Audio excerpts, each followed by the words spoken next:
Our friend Tyson Ewing, he does stats for the television broadcast.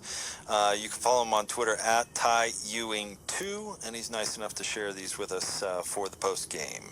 All right, let's jump right into it. We'll start with game-specific stuff, and we'll get some season stuff too. With Rudy Gobert on the floor, the Kings scored just 34% of their possessions and shot 37% from the floor. With Rudy Gobert off the floor, the Kings scored on 63% of their possessions and shot 56% from the floor. Wow. He makes such a He makes such a big impact. He is amazing. All right, let's move on to some season stuff. This becomes the first time the Utah Jazz have had the outright best record in the NBA. They tied Chicago in 97-98 and tied San Antonio in 98-99. So John and Carl did it twice, but never outright. Never outright. The Jazz hit 16.7 three-pointers per game this season. That is the most made threes per game in a season in NBA history. The Jazz become the first team in NBA history to hit 10-plus threes in every single game of the season. Oh, wow. That's amazing. That is, yeah, I didn't realize that. That's impressive. The Jazz made 1,205 three-pointers this season. In 10 fewer games, the Jazz managed to hit the third most threes in NBA history in a season. So they would have shattered that if they had 10 more games. They had 10 more games, that's right. 49 games with 15 plus three-point makes, second most in NBA history. 17 games with 20 plus three-point makes, second most in NBA history. Again, with 10 fewer games.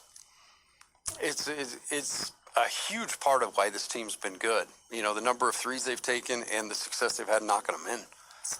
Amazing. All right, the Jazz won 39 games by double digits this season. In 10 fewer games, they managed to tie the franchise record for most double-digit wins in franchise history, tied with the 94-95 team. I can attest there were a lot of blowouts. There were, especially in that 21-23 run. A lot going on there. A lot of blowouts.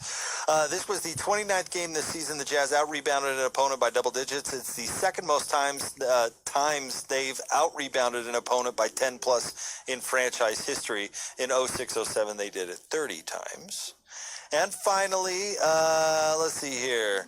Finally, through all the uncertainty about the number one seed, Utah has held the number one seed in the West for all but 48 hours since February 2nd. That's 101 out of 103 days. And the best part about that is, you know, they don't have Donovan. They lose the lead. And everybody, you know, gets a little nervous except for everybody playing. They just knuckle down and get the job done. I think that's going to... You know, a lot of these guys got a ton of experience in pressure-packed situations. That's got to help us as we come up to the playoffs.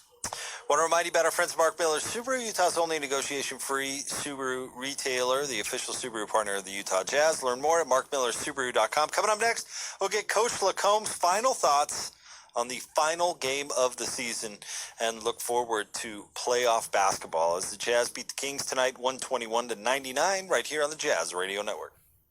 When you cool your home with an